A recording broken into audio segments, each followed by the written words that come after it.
So back to plan. Now we're over to our island. So first thing I'm going to do is add in my panels for either end. I like to sort of start with the things I know, and I know that I want to keep my overhang consistent around my island, front and sides. So that is going to tell me where to place my end panels. So I'm going to go to objects, and this is all for base, and I'm going to go to my panels. I want my panels to go to the floor, so I'm just going to click and drag those in. And it's hard to see because this is so skinny, so we'll show again when we grab a cabinet, but you can kind of see that there's like a pointed triangle at the bottom of that panel. That's showing me which wall it's going to attach to. So as I move it around the room, you can see that that shifts. Right now it's pointing down, so it's going to attach to the back of the wall, and here it's pointing this way, so it's going to attach to the front of the wall. So that's what I want, so I'm going to drop it there. I'll show you that again when we have a wider cupboard because it's a bit easier to see. Again, making it 16 millimeters. And now my overhang is 35 millimeters from the front of the bench to the carcass. So on the side here, I want 35 from the end of my bench to my cabinet carcass, not to my end panel. So I'm going to type in from my clearance from the end instead of 24. I want 35 to the carcass. So then I'm going to take off 16 millimeters for that end panel and hit enter. So it's going to be 19 now. So if I use my little measure tool, I would have 35 millimeters from the end of the wall to the start of the carcass. So I'm going to replicate that on the other end just by right clicking, copy and paste, and just going to move it in by 19 millimeters. So now I'm going to switch to elevation.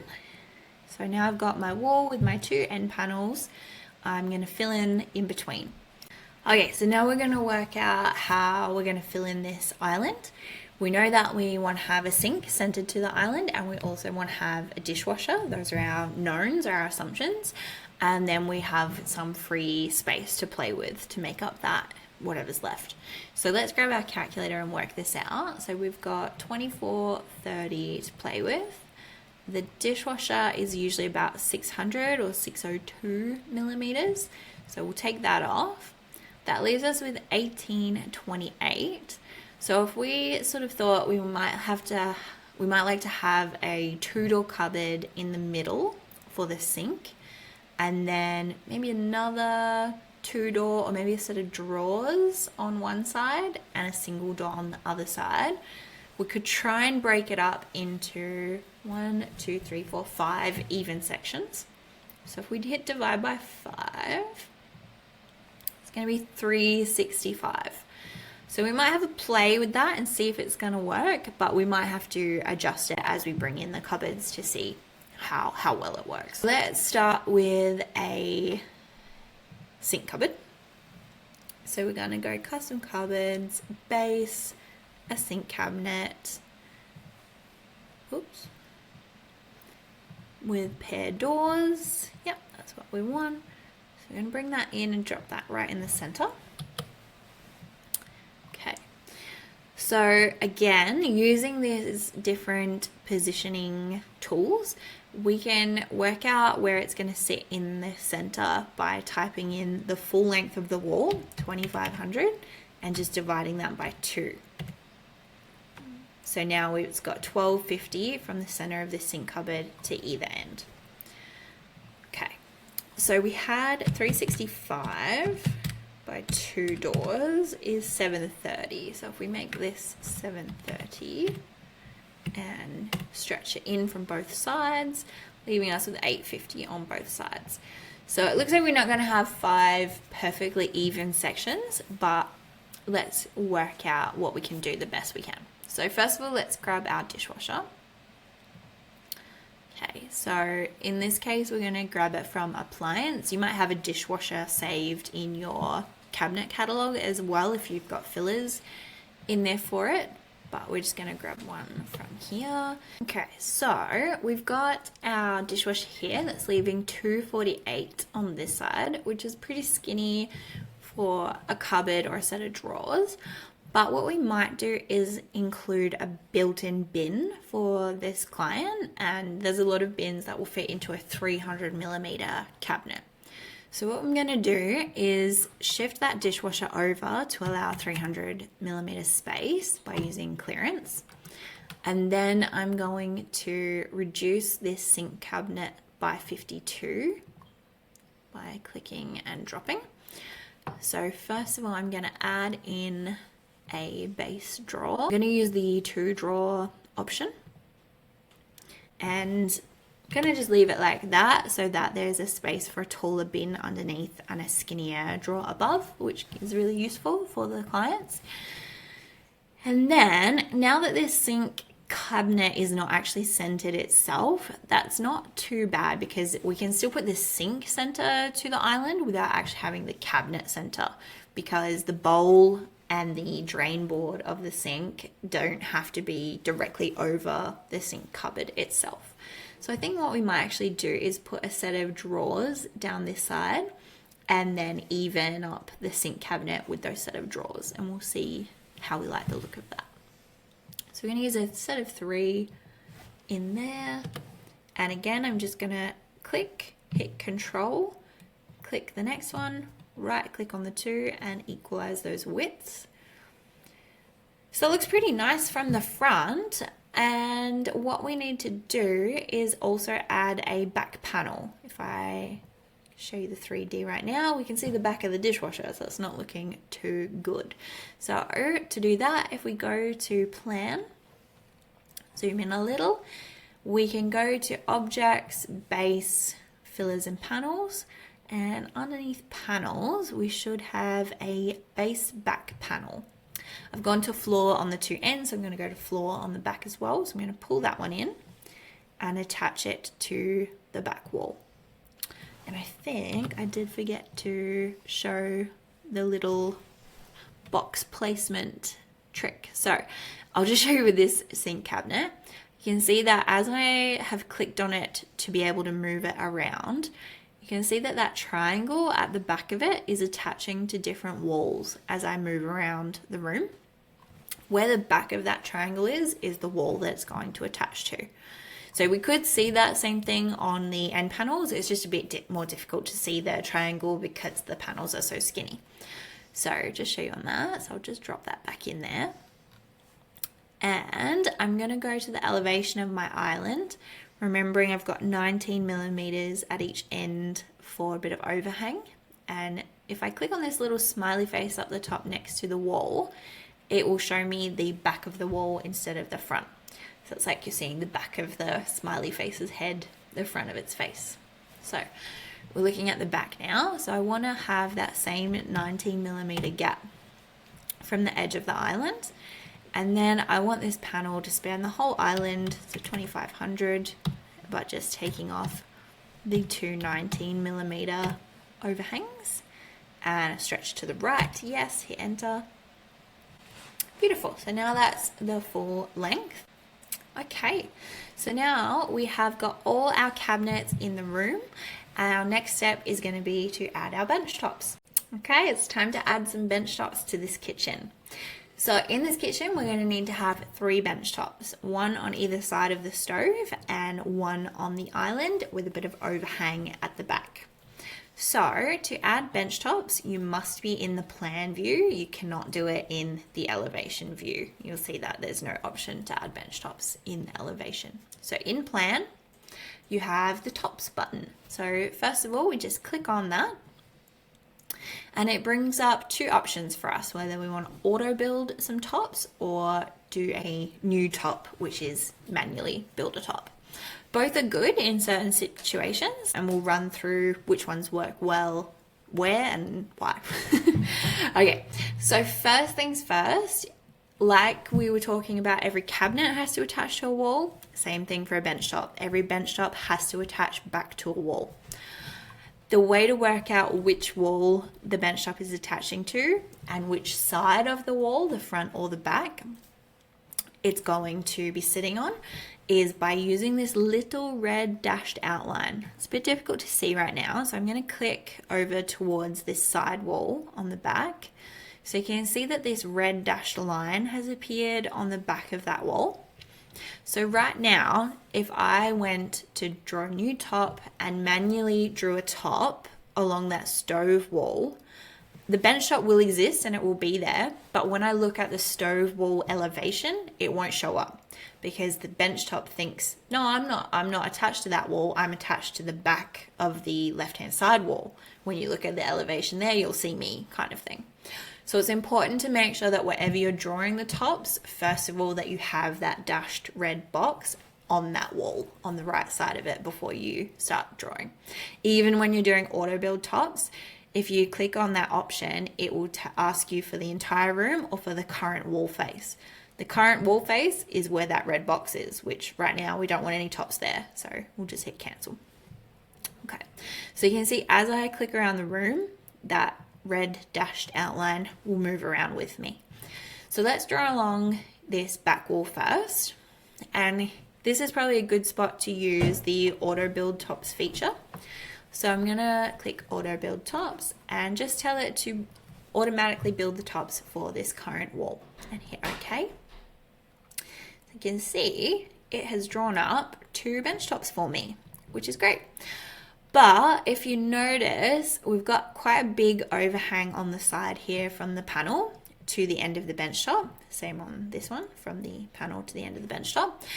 And because we've got a stove in there, we only want to have just a couple of millimeters from the end of the panel to the end of the bench top so that it's almost flush, but just gives the bench top a couple of millimeters extra. So we're going to need to edit both of these. So if we right click on the bench top and go to edit shape, you'll see that each of these lines becomes thinner and has a color. These colors represent the finish that the bench top has on each side.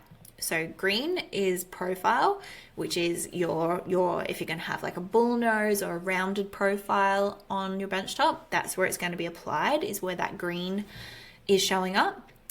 Blue is for a simple finished edge. So usually if it's laminate, a square finish on the side of your bench tops rather than the post form, that would be the profile. And yellow is for unfinished. There is also a splash style. Sometimes when you're, again, we'll get into this further down the line, but you can have your bench tops automatically have a splashback attached to them. If you wanted to do that, you would need to tell it where the splashbacks are. So that's what that's for. The button, the pink is for if you've got, say, 2 bench tops into a corner and they're going to have a butt join between them. That's what the pink, the butt join, is for. Automatic is just a gray line, and the program Cabinet Vision will choose which of these colors which finish for you without you telling it. So we're good with unfinished along that back wall there. So all our finishes are fine, but we need to bring in that overhang. So if I click on this blue line at the end, you can see that I'm given a center box and also a small dashed line. This little dashed line is going to become your best friend because it's basically a way to offset the line by a certain amount from where it is. This center one is a little bit more tricky to work with, so we're going to stick to the little dash. So if I click on that dash and let go, and then I move my mouse, you can see up the top left hand corner there's an offset. So it's telling me how many millimeters further do you want this line to be from its original place. So if I sit it exactly over the top, 0 offset, but as I move it towards the end panel, you can see that that was a 35 millimeter difference between where the blue line is right now and the end panel. I want to retain just maybe 3 millimeters of overhang. So instead of 35, I'm going to type in 32, which basically is telling the bench top, come back in 32 millimeters. So, and then I hit enter and the line moves beautifully. Easy done like that. So then we just hit return to save that, asks us if we want to save, and we say yes. And then we're just going to do the same on the other side. So again, click on the bench top, right click and edit shape. And then click on the line that you want to move. Find that little dash. It can be a little bit tricky to find it sometimes if it's a really long benchtop line, but just zoom in a little and you'll find it. So again, we're going to click, we're going to move it in the direction that we want the benchtop to stretch or reduce into. And same thing on this side, 32. I'm going to type in and hit enter. And then hit return and yes. And now if I hit return again and I go to the elevation of this wall, you can see that I have 2 bench tops on either side. And if I zoom right in, you can see there's just a small amount of overhang there between the end of the bench top and the end of the end panel, which is perfect. So if we go back to plan, now we're going to add in a bench top on the island. So again, we need to go back into the tops feature and we need to find that red dashed line and make sure that it's on our island. Now, because the island is seen from both the front of the wall and the back of the wall, you have to sort of choose whether you want the bench top to be seen in the elevation from the front or the back. Because in this case, I have a lot more detail on the front, I want it to be seen on the front. Most of the time, you probably want it to be seen on the front of your island. But if you do want it to be seen on the back, you can just click towards the other side of that wall. You'll see the red dashed line and that's where it will show up. So in this case, we're going to use new top and we're going to draw this bench top from scratch. So I'm going to click new top and you can see I'm given a lot of the same familiar tools that we get when we're doing CAD drawing or drawing up walls. So in this case, I definitely want to have a rectangular island. So I'm going to use the line box. So click on that and then I need to find my starting point. So the best starting point for me right now is going to be the end of the wall. So the end of the wall is just out here where you can see I've got my end panel and then that 19mm overhang. So I'm going to start from there and I'm going to drag my box out to roughly the shape that I want it to be. But then I'm going to use my width and height to type in the exact measurements that I want to get it nice and crisp. So my island is 2500 long, match the wall of the island and everything that we've set out beforehand. So I type that in and I hit tab and then I can move down to the height. So the height is the distance from the back of the bench top to the top right now. So I want it to be 600mm on the front of the island and I'm going to hit enter. But then I'm just going to hit select so that I can use the normal cursor.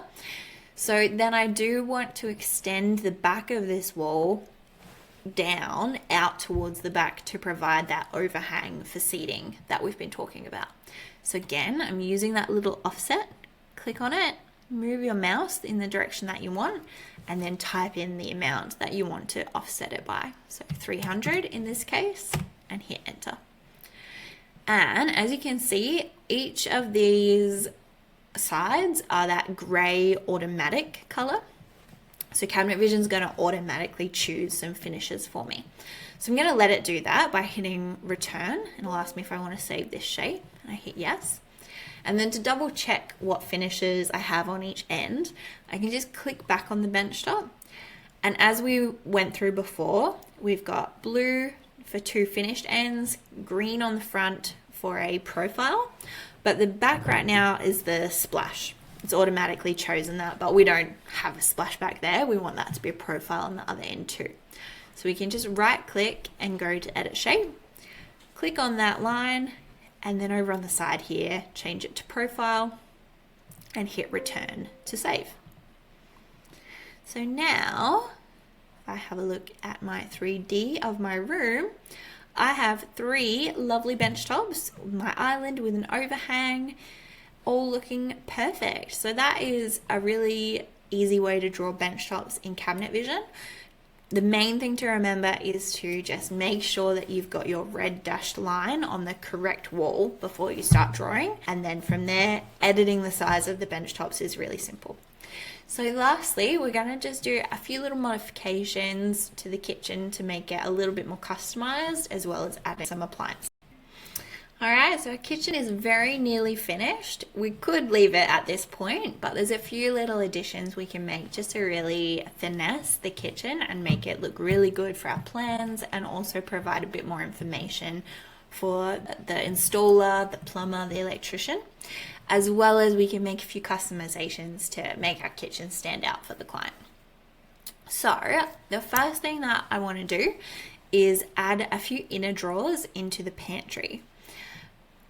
Having shelving all in a pantry is absolutely fine, and it's very economically friendly, but in terms of the best storage, drawers are always a winner when it comes to those bottom few hundred millimeters of the pantry. Having a few drawers in there where you can pull out the storage to really see it is going to make the life so much easier for the client. So let's put those in. So to do that, we need to go into the section of the pantry. To go to section, we can either be in elevation and right click and go to section, or if I just hit escape, we can also just directly double click on the cabinet and that will take us into the section view. If you double click, you'll also have access to the face, plan, and 3D and reports, but all we need for this is to be able to access section. So let's go back to elevation, right click and go to section. So from here, we can either section the face, which is how we can change it from being pair doors to a single door, or from being 2 tall doors to maybe 4 with 2 smaller ones up the top and bigger ones down the bottom. But we want to section the interior, so let's move across to that option. So then we can click on each of the individual shelves inside of this cabinet. So what I'm going to do is from here, which is almost equal with the bench top down, I want to have maybe 3 inner drawers in there. So first thing I'm going to do is actually just delete this adjustable shelf by clicking on it and hitting delete on my keyboard. Then if I click into that blank space, all that blue area is a blank space with a height of 917. So I want to add in 3 drawers. I'm going to use this horizontal multi-split option. So I'm going to click on that. It's going to come up with a little box asking me how many openings. So it's not asking me how many drawers do you want. It's asking me how many gaps in between those drawers do you want. So I want 3 drawers, which means I need 4 gaps. So right now it's going to make those adjustable shelves, but I want them to be drawers. When drawers are inside, they're often called a rollout. So we're going to call that a rollout and hit OK. So now you can see that I have got 3 drawers inside of this cabinet with even sections in between. That could be perfect, but I also might want to drop this bottom drawer right down to the bottom as close as possible to reduce any wasted space. So clicking on that space, I can change the height of it from 125 to just 20 millimeters. And I can lock that height in so that it won't change if the height of the cupboard was to change.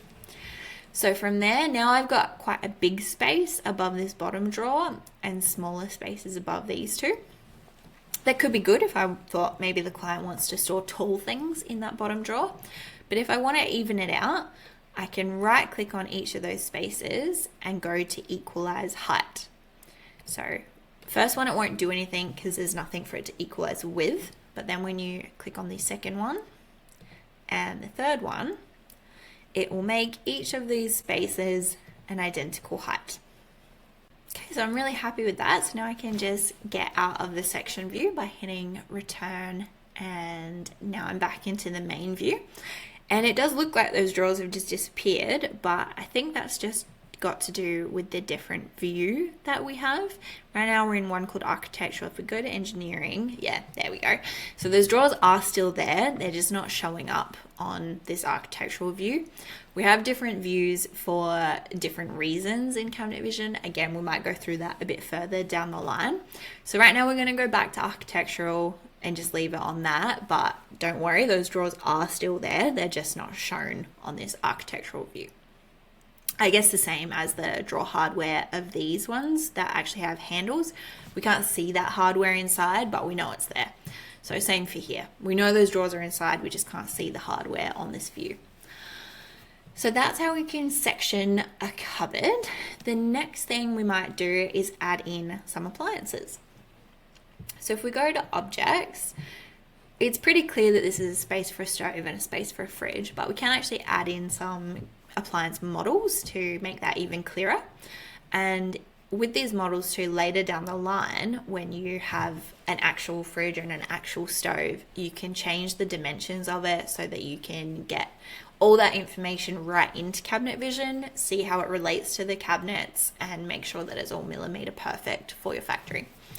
So to do that, we go to select catalog appliance, and from here we're just first of all going to choose a fridge. So let's go for an American fridge freezer.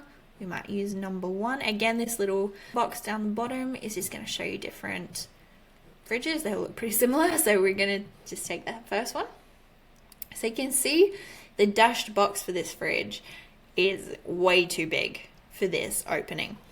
So what I'm going to do is I'm just going to bring that dash box out over to the right hand side onto the white space. And if I try and drop it there, it's going to want to attach itself back into the wall. But I really want it to just stay there for a second while I adjust it before I move it into the kitchen. So what I can do is hold down Control and click. And that basically tells Cabinet Vision, please don't override where I'm dropping this cabinet and you think you know better right now. Right now I want it to be exactly where I want it to be. So that's holding down Control as you click. So now I'm going to go onto the fridge and I'm just going to change the height of it to 1800 so it will fit in our space. It's quite a big fridge. And instead of $1.60 m for the width, we're going to make it 850. Beautiful. So now that's a much more ordinary size fridge, especially for this little unit. And you can hear how that's giving me a little ding sound. For some reason it doesn't want to drop into there. There might be a bit of a conflict from the appliance, the way it's set up. So again, I can just hold that Control down and click, and I can drop the fridge exactly where I want it. If you're ever having a problem where Cabinet Vision doesn't want to drop a cabinet or an appliance where you want it, you can override it by holding down Control. So now we're going to add in a stove. So again, we go to Objects and Appliance, down to Ranges, and we're going to use a dual fuel. We'll just grab number 1, drop it in. Looks like it's going to be a tiny bit too big as well, but I think we can just drop it in there. And if we hit escape, click back on it and try and adjust the width, we'll see if that's going to work. No, so you see I typed it in, but it didn't actually change it. It didn't want to change. Sometimes when you've got conflicting items, it gets a little bit difficult for them to know which side to take their measurement from. So to make that easier for it without having to redo everything, sometimes a little trick I use is just to make the elevation really high, like bring it up above everything. So I'm going to make the elevation 3 meters to make that stove sit up, way up high. And then I should be able to adjust the size of it here. Yes, it will let me. So I'm going to take it from the right. And then while I'm here, I might adjust the depth because it's a bit deep. And then from there, I can just basically drop it back down by making that elevation 0. Beautiful. So now you can see in here, it's got 12 mil gap from one side and 0 from the other. Let's just even that up by making them both 6. Beautiful. So now we have a lovely looking stove and a good looking fridge. We've got drawers in that pantry for our clients. That's all looking really good.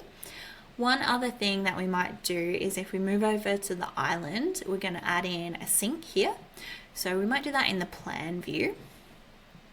Again, we go to Objects, appliance down to sinks, and we might use the one bowl 3D. That one's probably a bit small for our type of kitchen. We just might look through them till we find one with a drainer. Most kitchen sinks probably are going to have a drain, so let's use this one. So again, click and drag it onto the page. That's where we get that little triangular box to show us where it's going to attach to. So we want it to attach to the island. If I zoom in a little, I want it to be in that sink cupboard, and I want the bowl of the sink to be pretty much centered to the cabinet doors. So hopefully if I hit Control and drop it in there, beautiful. So that's looking pretty good. If I go to the elevation, yeah, I can see that the bowl there of the sink is pretty much over those cabinet doors exactly. So that looks really good. Okay, so now we've got that sink in. We might even add a tap to that sink. We could just add it in straight to the elevation or to the plan, but we can also add it into the sink itself. So if I double click on the sink and I go to plan, then I can go Objects, Appliance, go to Faucets, and let's just see what a mono faucet is. Yep, that looks like a nice kitchen tap.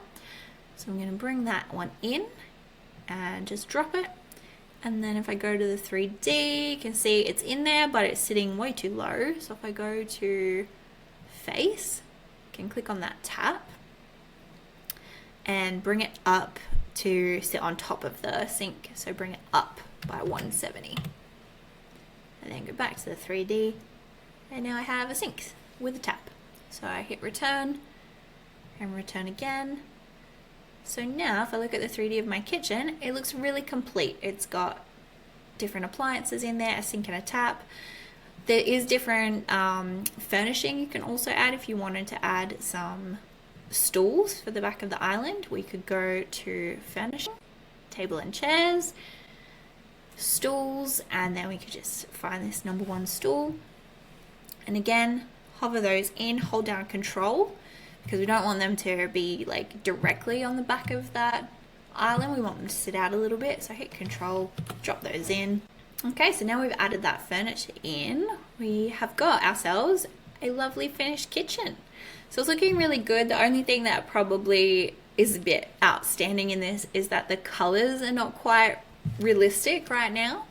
So we can change all that using textures and finishes, but we're gonna leave that until the next module, and then we're gonna learn how to set those up and really make those 3Ds pop.